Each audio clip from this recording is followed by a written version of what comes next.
One of the greatest ever to surf Jeffreys Bay, describing his favorite parts of one of the longest right-hand point breaks in the world. Mick Fanning, a four-time jbay champ, coming in to try to break the record that he shares with Kelly Slater. Mick taking on Caio Ibelli here in round 3, heat number 5. The crowd just got bigger, the intensity alive and well, because Mick Fanning has appeared in the final since 2011. We've seen him podium here with a couple of beautiful wins, including last year's comeback win in the final over John Florence.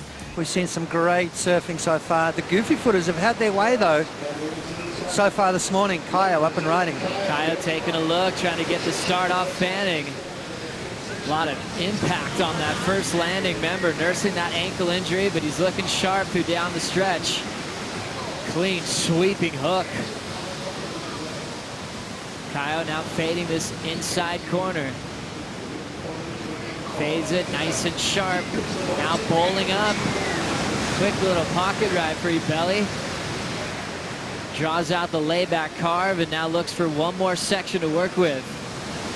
That one's going to take him down. But he's just left Mick Fanning all alone. The defending jbay champ gets started. Beautiful forehand hook, driving through the next section.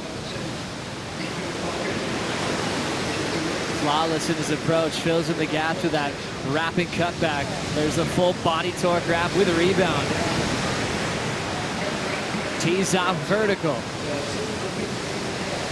There's that highline wrap and Fanning will let that one just settle in on the bricks. Solid opening exchange, Fanning leading the charge. Turn selection always perfect. Let's have another look here. Yeah, Mick Fanning opting to allow Caio the inside and not pushing the issue. Identifying the fact there's plenty of waves. There's that trademark surfing that we've come to love from Mick Fanning, especially out here at Jeffreys Bay. One of the greatest of all times on this wave. And this is why. There's that swoop, that highline swoop. His positioning, speed management, everything's on cue at the moment. And this is that inside section where he has a look down the line and says, you know what, I'm out of here.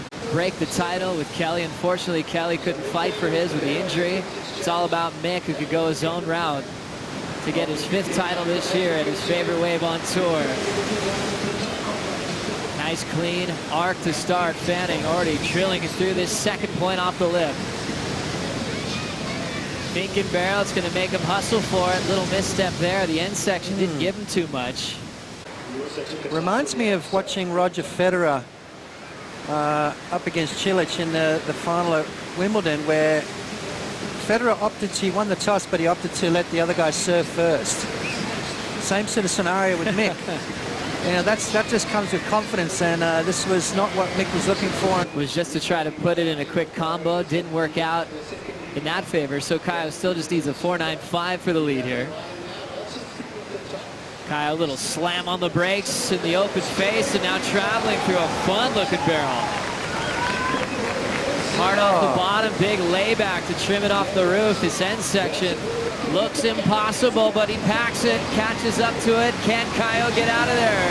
Oh! And that's going to hold him back right on the bricks, but a huge effort from Ibelli to try to go the distance there. For his heat, he injured it on a bottom turn, and he said, you know, he hadn't been surfing for a while. He was so nervous about getting out there in the heat. Lost his first round, and then yesterday won, and he said, all this negativity, all the pain has now gone out of it, and it's out of his body, and he's ready to rock. Great news, Sean. We love seeing that. Michael Ho winning the Pipe Masters a number of years back in the early 80s, and out the back we've got Mick Fanning searing carve off the top. Over to you guys. Little under the lip hack as we continue down the line. Fanning, high line arc. Getting rid of that 3-6-7 and flowing into a beautiful roundhouse. Wall stretching out. Deep carve off the top to set up the barrel through this section. Comes out clean. Ends up losing control as the bottom drops out over the bricks, so misses the finish. Kind of knack, don't they? And Mick Fanning definitely one of those humans.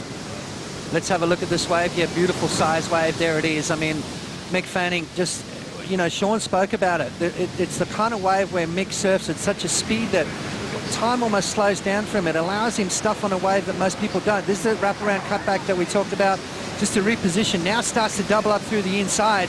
And what does Mick do? Well, slides off the bottom and gets a nice little cover up. So this is going to be a great little pairing for that 7.77. Just not quite finishing that one off there. I think all the damage done though. So his opening wave 7.77. It's going to be a nice little backup score for him.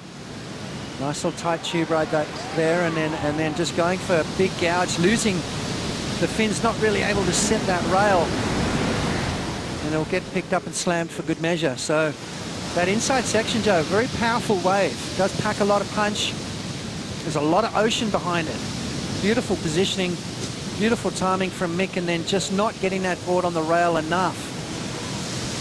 He's almost going into a bit of a layback maneuver.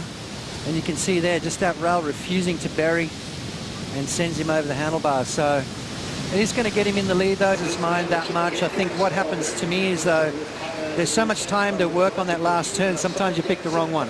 Caio now to answer, looking for his lead back once again. Fanning gets a 6.47 and the lead. Caio's last a 6.17. Forcing those backwash waves coming off of the reef on the inside to go up the face, and actually makes it really hard for when you turn down into the bowl, your inside rail there's catching as you come across those chops. So it's really hard to negotiate that inside corner. That said, Mick's out there doing huge gouges and really, you know, cutting back into the bowl. You can see right there with the wave, it's really hard to cut back down into the bowl up against those ridges that are being forced up the waves from the backwash and the wind. Ibelli thinking about it now with Mick showing interest. We'll see if Caio's going to turn this one into a keeper. Little racetrack to kick this one off. Fades in to set up his first arc and turn, nice and clean. And he gets tangled up, he'll go down.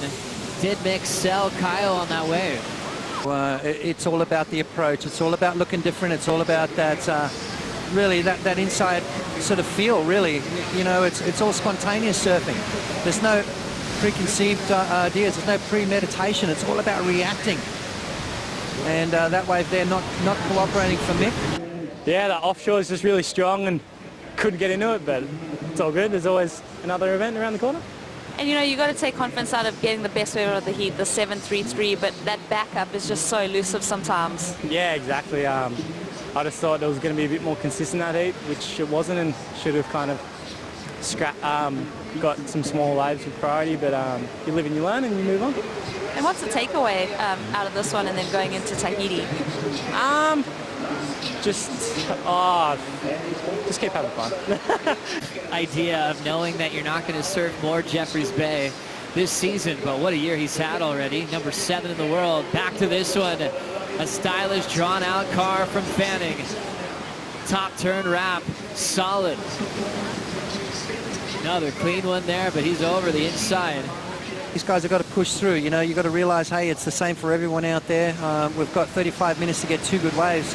Caio Ibelli opens nicely, waits for it, sets up a nice little tube ride, but it's not one of those nice big wide open barrels, real technical, sort of more of a high line. Now he starts to drive through that impossible section, and this way is going to double up yet again for Caio, and he's going to look for another barrel, but that one there just running away. So that's not going to go into Caio's top 2.